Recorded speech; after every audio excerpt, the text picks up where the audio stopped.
Oh, I wanted to talk to you about visual thinking and drawing for quilters. And this visual thinking is really important because I want us to be able to take designs and put them on our quilts, whether you're automating them and drawing them using automation, which I love, you guys, but I also love the free motion part of it. So I want us to have the best of both worlds and to open our minds and broaden our horizons so that we can become better quilters. Okay, so I'm going to go to my next page here. Okay, so do you see in the next page? Okay.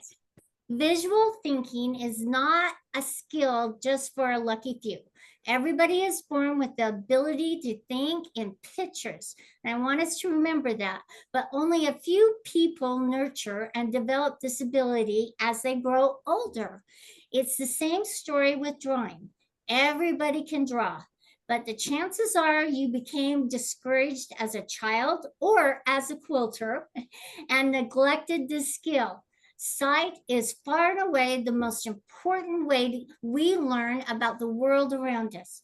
If you don't develop your drawing and visualization skills, you will not unlock the full potential of the 75% of the neurons in your brain, which are very important because we lose them if we don't develop them, used in the process of visuals.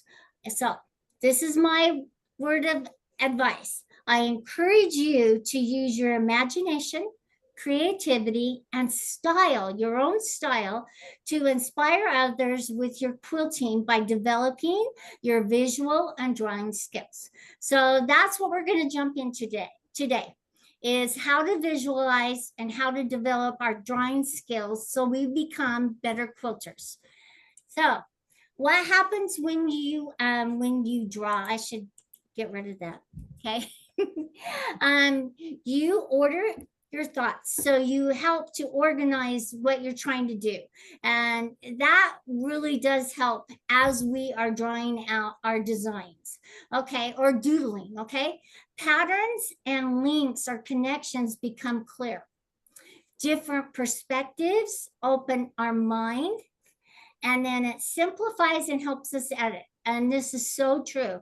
You'll see something that you're not very good at, but I encourage you to keep in trying and improving on that. It's like with feathers. Some of us are really good with feathers, but that's because we've practiced them for a long time and we've drawn and drawn and drawn. So keep improving, and then you will get new ideas, and then it makes the idea more approachable. So when you get to the frame in the machine, you now have kind of drawn out, you have a game plan. So it really does help you get to that quilt a little quicker and a little faster.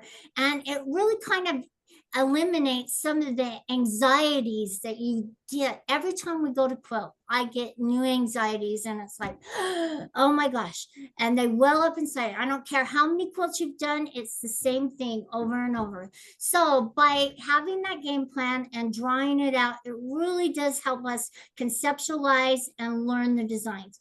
And I really kind of like this design that I saw. So I love continuous line designs, but notice how much fun this is. So they've started here and they've gone around, they've added the little presents, and they've gone back and forth, and they've just made a continuous line. So that's what I want us to start to think about is how can we make and edit our designs. So I want you to think of a spider. What shapes go into a spider? So it's a larger oval shaped circle and a smaller circle. And then how would you add the legs? So we're going to go into our drawing, and if you know where the annotate tool is, it's in the three dots, either at the bottom or the top. You guys can join me and draw. Okay, so how would you do this? Now I have done spiders before, and I've come in and gone around. Now I'm not very good when it comes into it, and did a little spiral, come back out, and then I want to start doing my little legs. So, and some of them will have four legs, and then you'll come around to do this, and then I will come down because it's easier for me to start down here at the bottom and go down to the top. So how would you make it continuous line and keep going? So use your annotate tool and kind of decide how you're going to do it. And I could go in back in and then do my little spider and continue on. Okay. And then I come down here. All right, and I keep going across. Now, I'm not the greatest spider in the world, but I keep practicing. And sometimes it helps me to draw it out on my quilt after I've practiced it quite a bit. Okay, so now that we've done the spider, oh, some of those are great spiders. Let's talk turkeys here, okay? So how would you do your turkey? So you come in and would you do the feet first or would you just come around and then kind of do a little spiral in the turn and then come back out and then start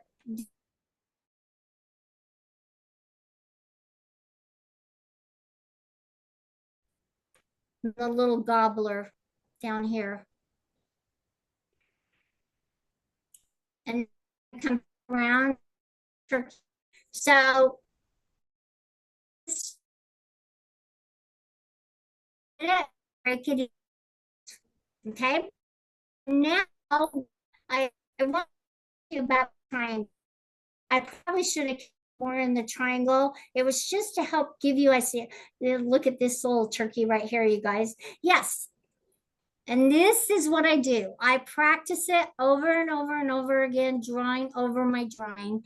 And then I'll do several of them across and make it a continuous line. All right, so let's go to the next page. You ready? So we're going to talk snowman here, okay? So how would you do the snowman? I'm not even going to draw. I want to see what you guys will do to make a snowman. Are you going to come in and do little spirals? Are you going to add arms to him? This is just a shape in the outline. So I wanted to show you my idea of templates because I think templates would really help. So this is my idea of a little template that you could put, and you could put one up, one down, one up, one down. Or you can use this one, the little shape, okay? And you can add the arms to it, the little sticks, and have a lot of fun. But now you'll keep it nice and even. I want to really have you think about what templates you can use on your quilts and then draw them out. Because by the time you get to the bottom, you get really good at drawing your design. So that's just one idea that I've used several times, especially in borders and corners. All right.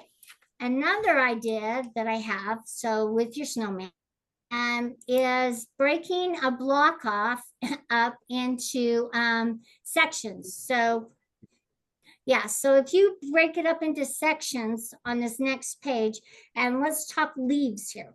So this is one that I would actually use and kind of come around and try my leaves and practice them. And then maybe go into the next one. But I probably add some swirlies in there and things so it doesn't look like. So just get some inspiration and find some ideas. Oh, look at that maple leaf. Awesome. So practice your designs first and then go and put them on the quilt. Now we're going to talk about, okay, we're going to have a lot of question and answers. Now we're going to talk about how you can make this field of trees into different sections and make it one continuous line. So how would you do this? So now we're going to talk continuous lines. So I would come like this, then go up and start doing my trees.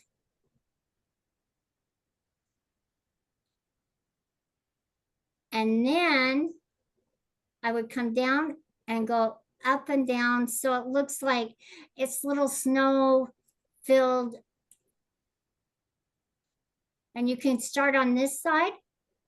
And then as I come back down,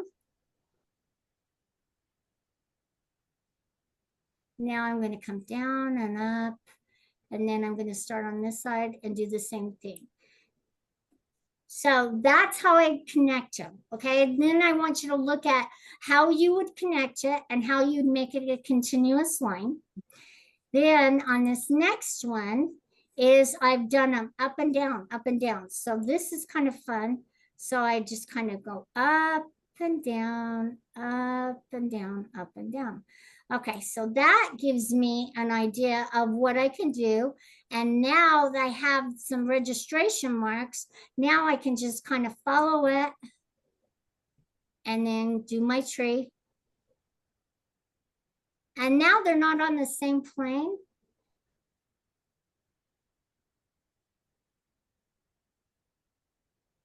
And then kind of do the same thing. So I'll use chalk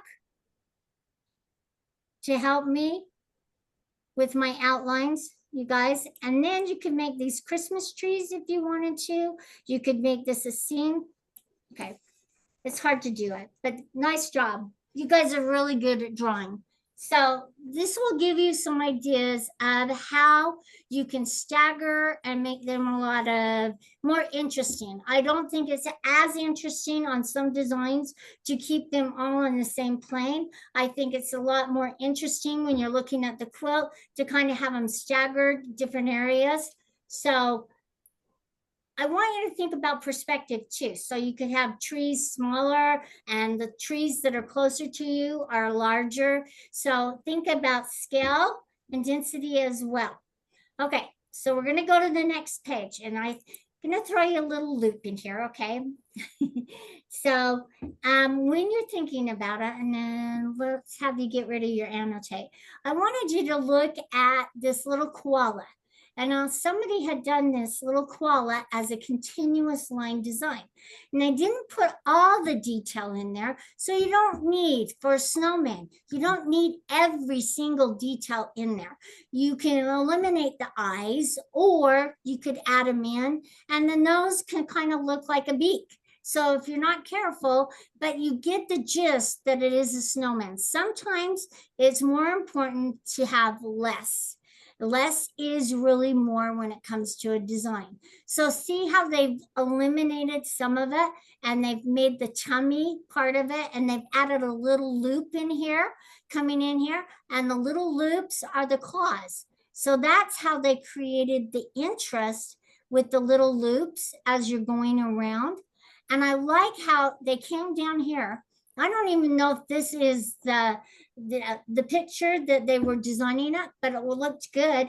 And he's on the tree. So how would you go up and over on the tree and do this all the way across? So cute little koala, very interesting, and not a lot of detail. All right, let's look at the kitty. I couldn't find a kitty that had the profile of this, but I wanted you to think about how could you create that interest by just eliminating a lot of little things. Now you could make this kitty a little more interesting by adding little lines back and forth, so more tiger-like. And this one is just showing the back profile, so you don't have to have a face on this little kitty. And okay, we want us to get away from straight lines because straight lines can cause problems. I want us to show movement, and movement's really important. So these are a little bit more detailed, but when you get this PowerPoint presentation, I want you to practice, and I want you to just draw and draw and draw and see what you guys can create, okay? So let's talk next page, okay? So here's a tree. So here's a little tree right below it. And I think this is really interesting what they did. I like the little grass. I don't like the straight line here, but I like how it goes up, and they just did swirls. The swirls act as the leaves, and it creates movement on it. And so if I were creating this for automation, I would do the little outline of the tree first, and then put the swirls in, because that outline is going to give me that basis for how I'm going to draw and develop. All right, so practice with the trees and stuff, but don't use straight lines, use flowing, moving lines. All right, here's the sun. And I like this because it's more of an arc, and they've gone in and they've done the loops as the spike on the sun. And see how they've created it? So you could make this into a continuous line, but I would have it go all the way across, and I'd make these a little shorter. So if you were going to do that, I'd have them move straight across.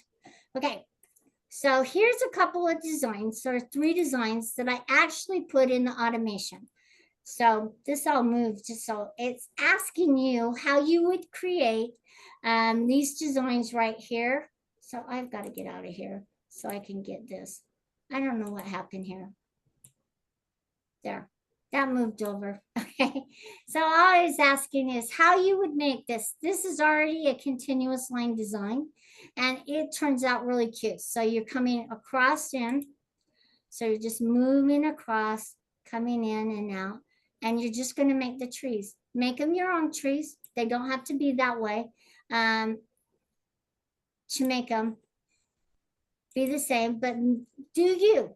I didn't really like these trees. So when I put this design in the automation, I made the house different. I made the trees different so that they weren't, I wasn't copying this.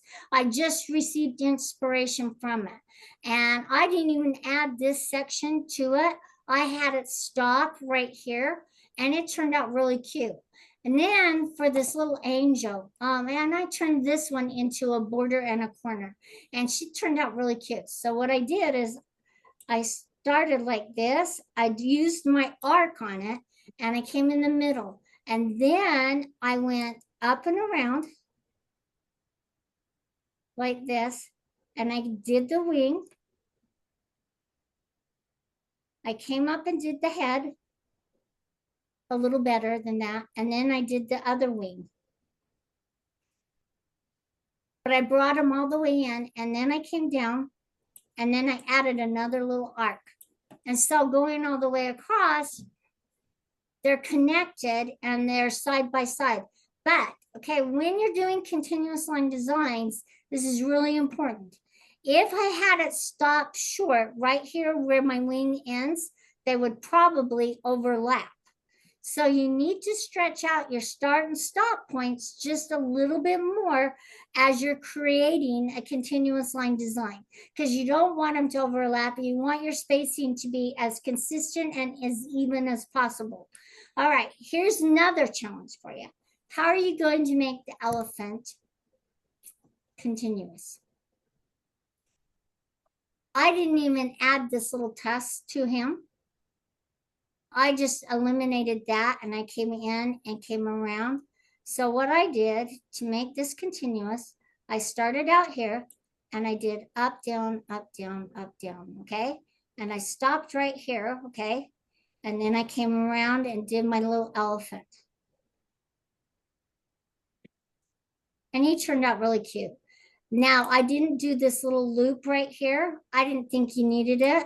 So I just came in and out like this, and around, and then down. And then I called them elephants on parade. So we're just adding it so that you know how elephants line up as they're, marching along. So that's what I did. So I just made it so that they were barely touching. And if you're using Power Panto, you could flip the elephants so their little tusks are kind of intertwined. And so it turned out really cute. And I'll show you what they look like when it comes to that. Okay, so we're not almost done here. Okay, so let's talk leaves. Okay, so I will have a game plan when it comes to the leaves, and you want to create movement. The leaves should be turned different directions, but they're blowing in the wind. If you want them to, you can add them, and then you can go up and around. And then you could just do the loops too, if you wanted to, if that's easier for you. And then come around and then go up and around. You can add it where you can move across your quilt, just adding spirals if you wanted to, and going across. So If it's something that needs movement, add spirals to it because they do. They draw the eye around and they help you move in the direction that you want them to go. All right. So one last thing, and then I'll show you the little designs and how to play with them when it comes to the automation. I have a little time here. Okay, I wanted to show you really quick how to start and stop and some of the ideas that I use to help me when I'm free motion quilting. So I just have this little video here. I have to get out of this, so sorry. Okay, now I can start the video. All right, so this is to show you how to make your designs nice and consistent and even. So if you start with an up down, it kind of helps you move across it and gives you that consistency. Now notice this one isn't inside the barrier, so it's a little bigger. Okay, so now I'm going to show you how to start and stop your machine. So we're going to hold on to our thread tail and we're going to use our needle up, needle down, which is right here to the right of the start button. So we're going to insert it, pull up our threads. Okay.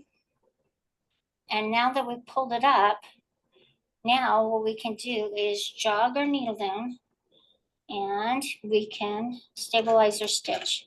And you just want to do a couple little stitches as close together as you can. Okay. So now we're just going to start it and then I'll show you how to end it.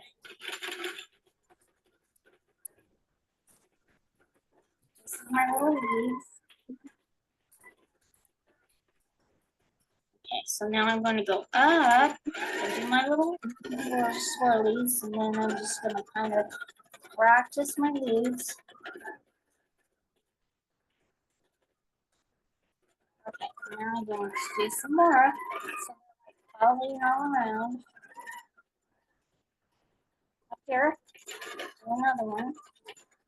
This one's a little smaller because they come in all different sizes.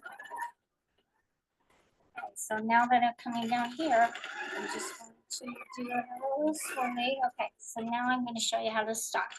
So I'm going to stop it, and before I move it, I'm going to stabilize my stitch. Just going to do a couple back and forth. Now it's stabilized, I can pull it away and pull up my threads and end it. That way I don't have to bury my threads. Okay. All right, you notice that I pushed the start button again. Sorry, you guys, not totally with it all the time. Okay, so I just want to show you after this, okay, I want you to share this with everybody. I want you to practice. That's what I want. If you don't want to practice, that's fine. But I would really like for you to try your hand at free motion quilting and try your hand at designing. So I'm going to get into the automation here. I wanted to show you what my design looked like after I had done them. So I wanted to show you in Power Panto, and I'm going to pull it up. Can you see this screen? Yes, we can. Okay. So I'm just going to put a size in. So I just want you to see, I'm just making it 40 by 40. All right. And I wanted to show you that little elephants that I did. So I'm going to select my design. I'll show you. Karla does a lot of designs, and I'll call it Elephants on Parade. There's my little angel right there. I'm going to show you that in Borders and Corners, what that turned out like, because I want you guys to get excited about learning how to design. And we're going to have a little nice one. Here's my little elephant. Okay, so there's my little elephant that I did. Okay, that's from that line design. Okay, and I add a little eye. I forgot to tell you that. So when I just wanted to add some spacing, but look at this. And then look at this. Okay, so look how you can do it. This would look really cute on a little baby quilt if you wanted to do that. Here's the little angel that I did. So I'll show you what it looks like.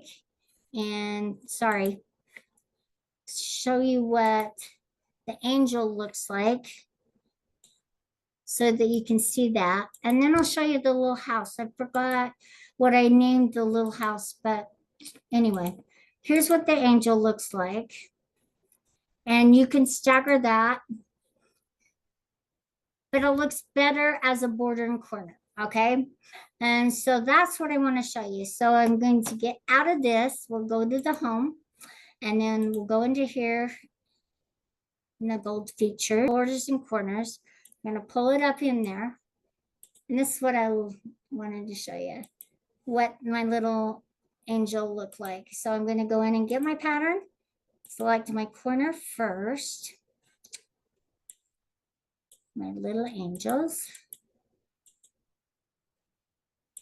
There's my corners. There they are. And now here's the border. Come on. I wanted to show you what it's doing.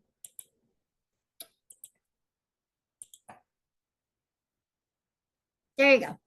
There's the little angels. There's a border and corner. Well, it turned out really cute and it's a lot of fun to do. So practice your continuous line. This is one way that by doing the little arcs like this is one way for you to not have a straight line.